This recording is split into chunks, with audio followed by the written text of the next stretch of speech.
Why Reacher and Dixon's relationship matters in Season 2. Season 2 of Prime Video's Reacher is in full swing, with the show delivering its trademark blend of action, intrigue, suspense, Alan Ritchson's stoic charisma, and, of course, romance.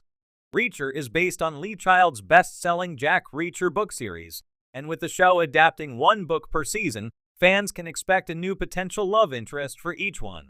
The show's first season featured Reacher exploring a romance with rookie police deputy Roscoe Conklin, Willa Fitzgerald, of the Margrave Police Department, while Season 2 introduces a new love interest, former Army Major Carla Dixon, Serena Swan.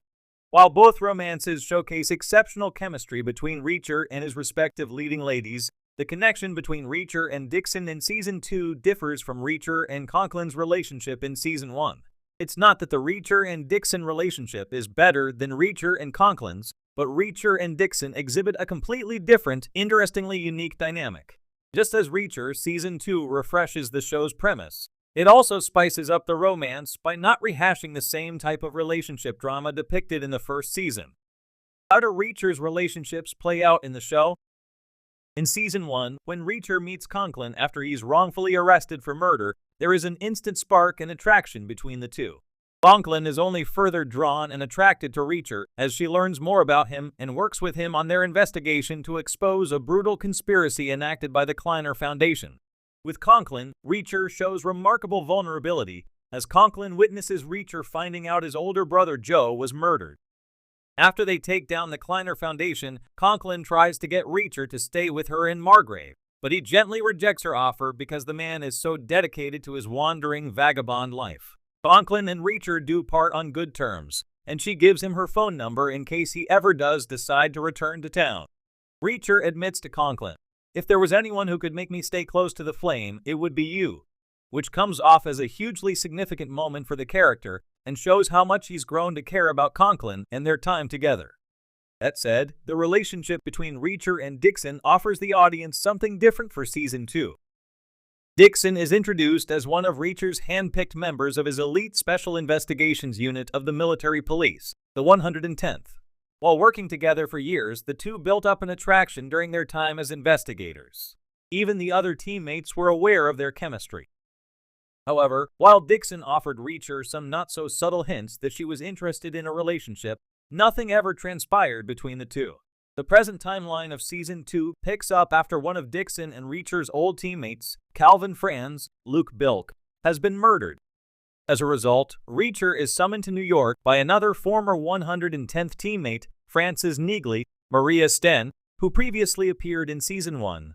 They reunite with Dixon and another former colleague, David O'Donnell, Sean Sipos, to get to the bottom of Franz's murder. Eventually, they learn that two of their other former teammates were also murdered, and another, Tony Swan, Shannon Cook-chun, is missing. Of course, once Dixon and Reacher reunite, those old embers start blazing once again. After the remaining 110th members reunite and start investigating the whereabouts of their missing teammates, in the Season 2 episode, What Happens in Atlantic City, Dixon asks Reacher point-blank why their relationship never materialized during their Army days, despite her attempts to show Reacher that she was open and available to dating him. Reacher responds, "I was your boss. It wouldn't have been right."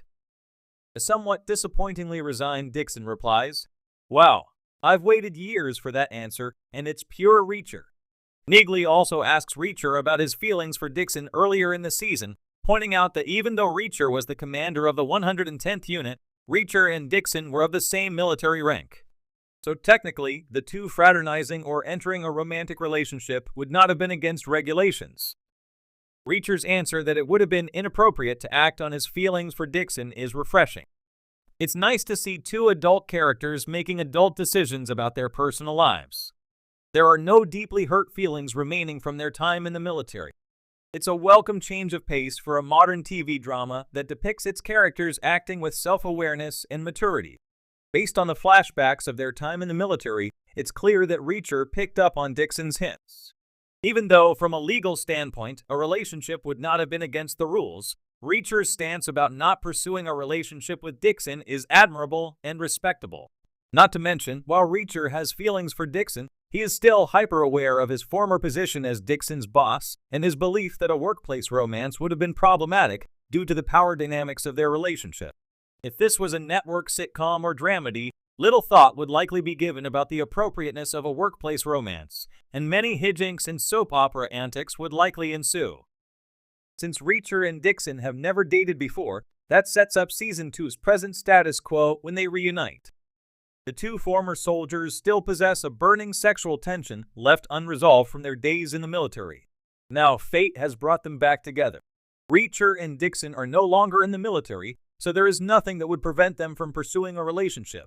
They are both single, as Dixon reveals in the second episode that she broke things off with her fiancé. Of course, things finally come to a boiling point toward the end of What Happens in Atlantic City.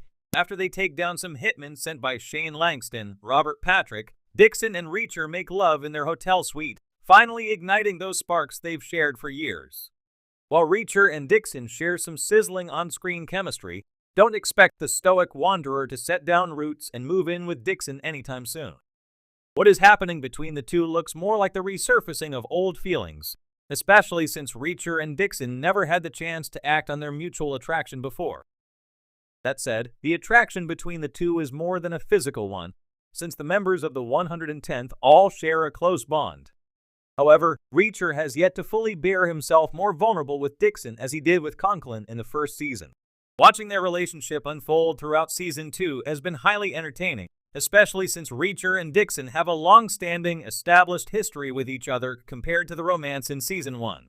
Whether Reacher will ultimately establish a more emotional connection with Dixon has yet to be seen, but their relationship also adds more depth to his character, the way that Season 2 as a whole has, with its main storyline being more connected to his past. But ultimately, if Reacher didn't want to stay in Margrave and settle down with Conklin, it's doubtful he would do so for Dixon. It's simply not the Reacher way.